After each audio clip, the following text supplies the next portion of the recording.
Hey guys, what's up? Back with another video. This time we're going to do my review of New Year's Resolution 2005. So let's get this underway, shall we? First match we kicked off. We kicked off with the World Tag Team Championships on the line as the defending champions William Regal and Eugene defend the tag team titles against Tyson Tomko and Christian. This was an okay opener. There was a lot of Eugene antics in this match. Him doing his silly mentally challenged gimmick stuff, and it did get annoying at some points, like him doing the junkyard dog offense, getting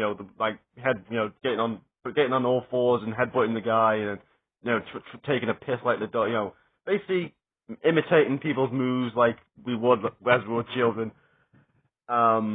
Regal suffered a broken nose, which was very typical Regal stuff. Gutted it out like a true Englishman. William Regal gutted it out. Oh, by the way, this pay-per-view took place in Puerto Rico, so pretty cool stuff.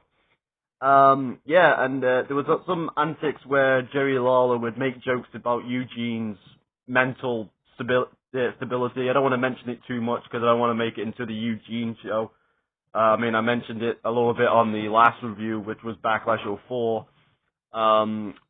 It's give or take with the Eugene stuff for me.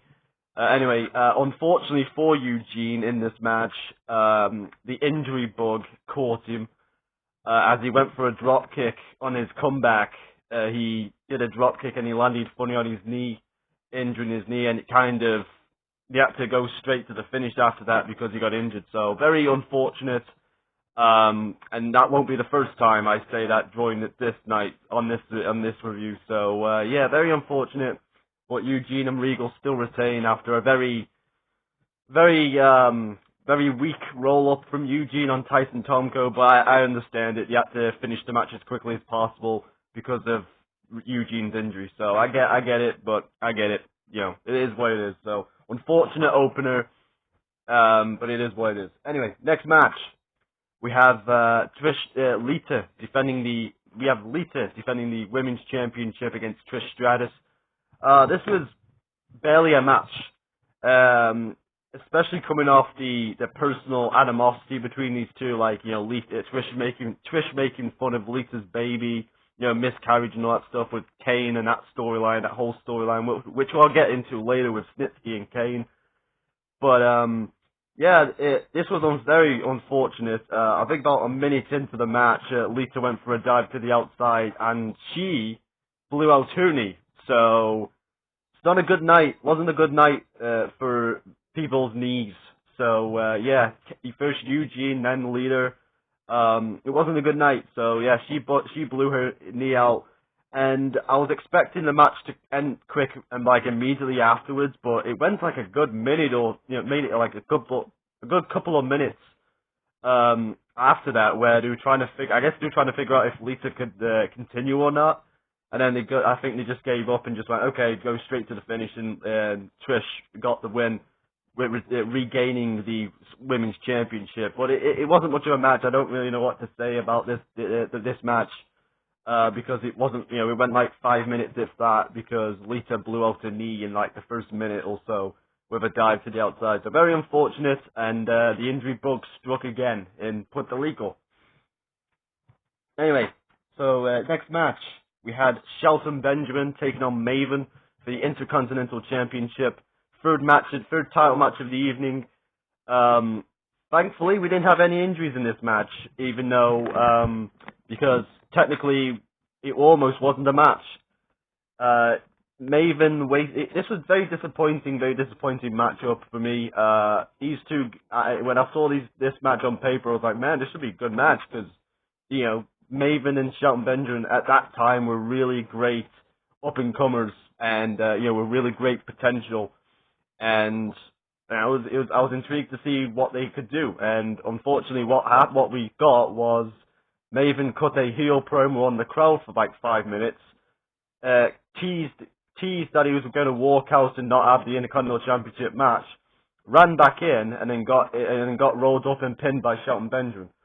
And then afterwards he said that I wasn't ready, that didn't count. So and then he said Shelton has no balls.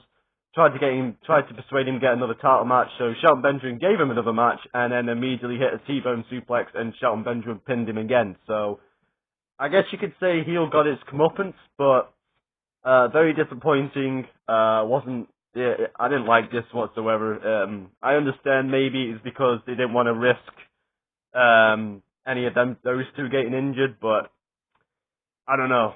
I don't know what it was. Maybe they were playing it safe because of the whole injury situation that happened in the first two matches. Maybe that was it. But it was what it was. Anyway, let's get on with the next match, shall we? I was hoping for a little bit better than with this match. It was what it was.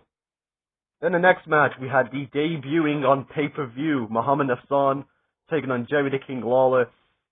This was a there match. It was just there. It didn't feel like it was nothing special. It did its job of getting the new guy over, Muhammad Hassan, getting him to, he was going to be the person that they're going to be focusing on. It's very weird watching it back, knowing exactly where it goes. It's very on the nose stuff, like a bit iffy when it comes to the gimmick of Muhammad Hassan. But I don't want to talk about that too much because, it's very, it's out there. It's very weird. Not like gimmick wise, like the whole like Arab American and the whole like terrorist. So I don't want to get too much into it, but it is a bit weird for my liking. Anyway, he defeats Jerry Lawler here. It was by the numbers match. I didn't really get anything from it apart from it did the job like it needed to do and getting Hassan the victory over Jerry Lawler. And also, just to point out, didn't have commentary in this match, which also brought the match down a little bit because there was no commentary.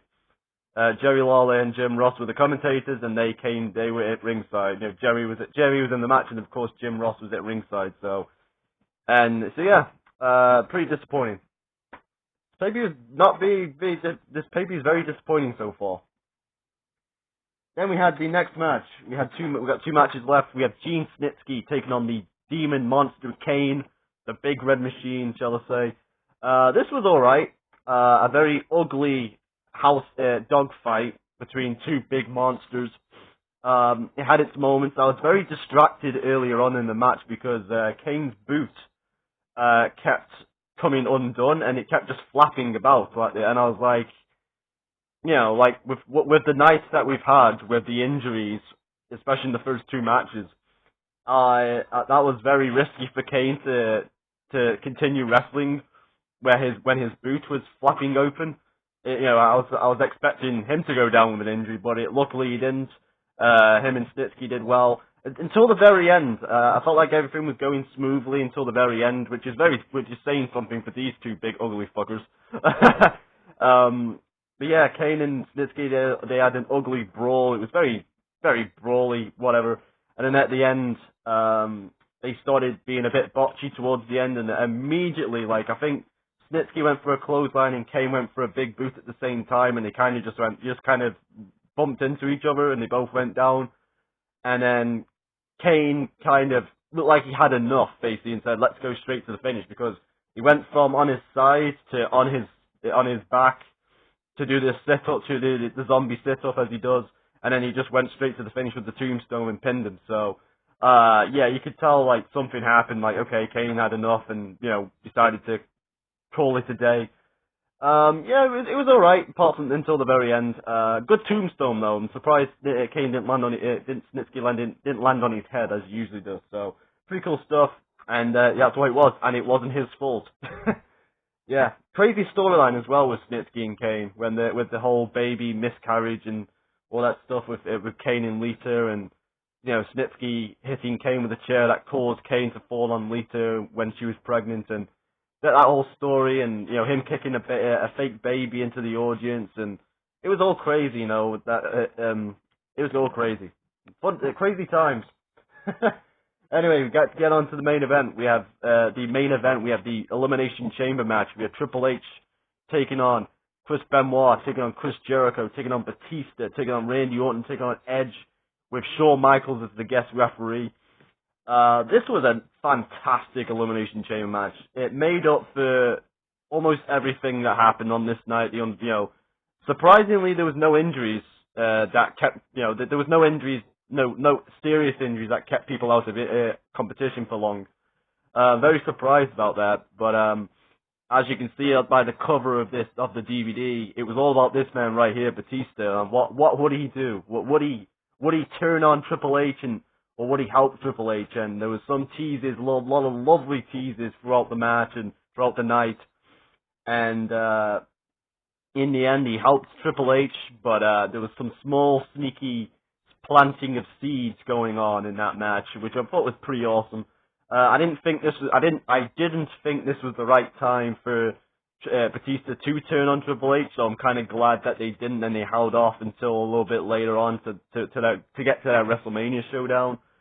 But there was a bit of the match where Randy Orton hit the RKO on Batista, and Triple H was in the corner. They had a perfect camera work, so you could see Batista getting pinned in the foreground, but in the background, you could see Triple H in the corner, and he was just about to rise up. He rose up at one, and then he decided to fall back down and not help Batista. So kind of like a little bit thingy. But Batista didn't see that, so Batista helped Triple H to beat Randy Orton and regain the World Heavyweight Championship, because it was for the vacated World Heavyweight Championship. So fun times, and it was Evolution celebrated. And Triple H wins his last World Heavyweight Championship, the last time he held the big gold World Heavyweight Championship. So pretty cool stuff right there. So yeah, overall, I was gonna give this going into the main event, I was gonna give this a 3 out of 5, but 3 out of 10, sorry, not 3 out of 5. I was gonna give this a 3 out of 10. But then after the Elimination Chamber, I decided to bump it up to a 5 out of 10 instead of a 3 out of 10.